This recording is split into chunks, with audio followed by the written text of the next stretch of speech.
Am I the a-hole for throwing my niece, her husband, and their infant daughter out of my house? I am 62F. I am a military veteran who served in a combat zone. I have been diagnosed with PTSD and major depressive disorder. I usually say it's because of my military service to avoid the stigma of mental illness, but to be honest, it's mostly because of my childhood. I have what is called complex PTSD, which is caused by many traumatic events over a long period of time, rather than one incident or a shorter period. My trauma started when I was about 5.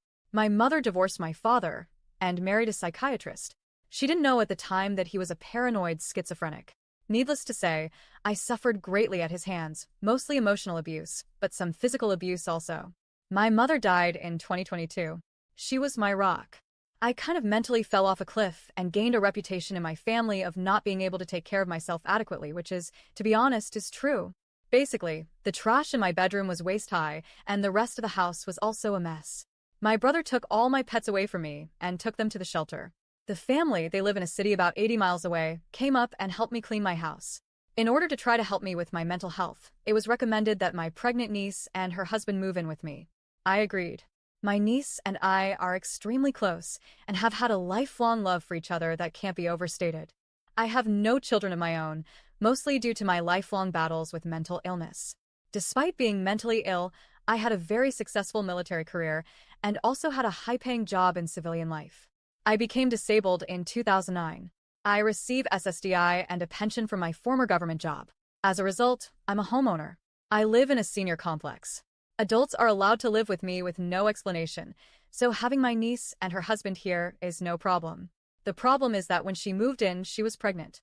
We agreed to try to keep the baby on the down low and try to mask her pregnancy whenever she came in and out of the house. She refused to hide her pregnancy and became very angry with me whenever I mentioned it. We haven't talked about this, so I'm not sure why it makes her so angry. I can be fined and or foreclosed upon if I am breaking the HOA rules, so I am taking a great risk. Her husband is a nice enough person most of the time. He was fairly recently a drug addict. He is a convicted felon, but I don't know what he was convicted of. At some point after my niece became pregnant, they were living in their car. I told them to come live with me, but my brother vetoed that idea. We have a very large and very close family. My older brother is the boss of me, so I do what he says. LOL. Later, my niece's husband, let's call him Jerry, became clean and sober, and my brother said it was okay for them to move in. Depressed people don't do well living alone, so it was thought of as a win-win for all of us. My niece, let's call her Peg, has 5 dogs, none of them house-trained. I have a house with a yard, so that's okay. I have asked her to work on house training them, and she says they are not trainable. Jerry is volatile and unpredictable. If you thought my childhood was bad as I described it, his was much worse. I empathize with him because of that. One of the problems with being mentally ill is accepting it as a disease and not a character failure.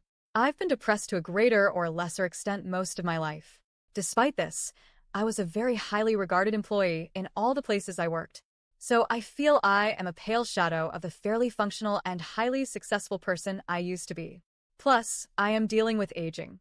Anyway, it's very personally humiliating to feel like I am not the person I used to be. Because of Jerry's past, I thought he would be understanding of my mental illness. Peg has also had a fair amount of traumatic events in her life, and she suffers from depression also. Anyway, they are not understanding, they are not supportive. Peg likes to cook, so she uses a lot of dishes and pots. Because she was pregnant and now a new mom, she would use that as an excuse for not cleaning up. I was told I would need to step up and help more than I was used to doing. This put a tremendous amount of pressure on me mentally. Imagine knowing what you have to do and being completely unable to act upon it.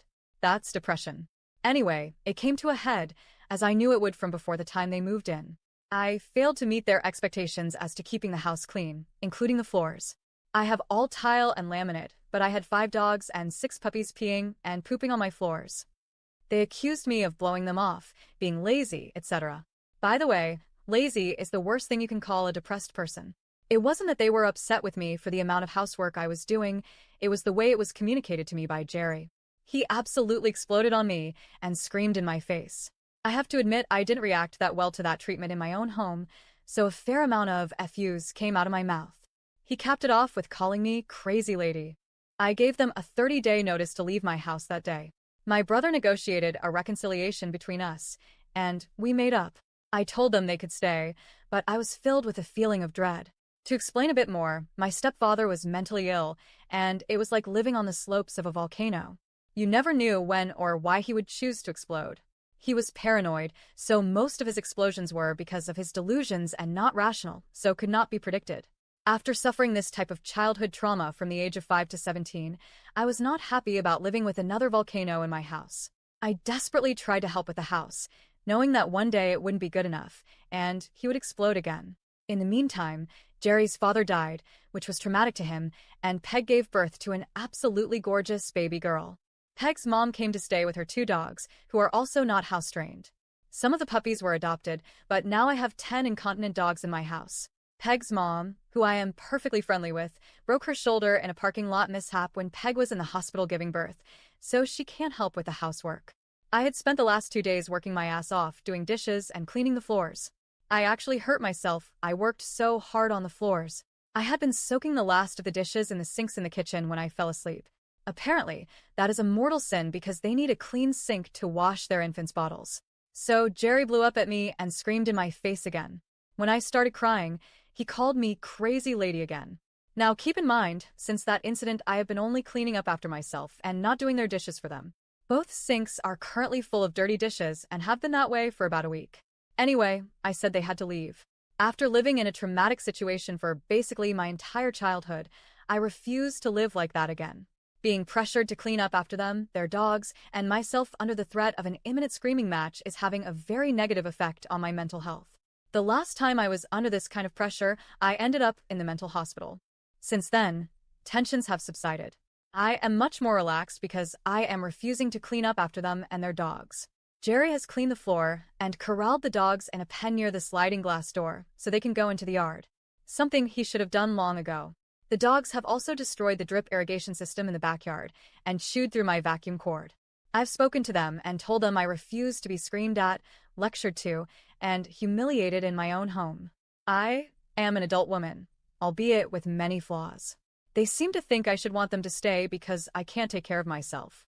They said they were leaving, and Jerry used a tone like it was a threat. I calmly said, okay. Jerry's father died, as I have said, and he says he is inheriting a large amount of money as a result. I'm skeptical, but they said they will be leaving soon.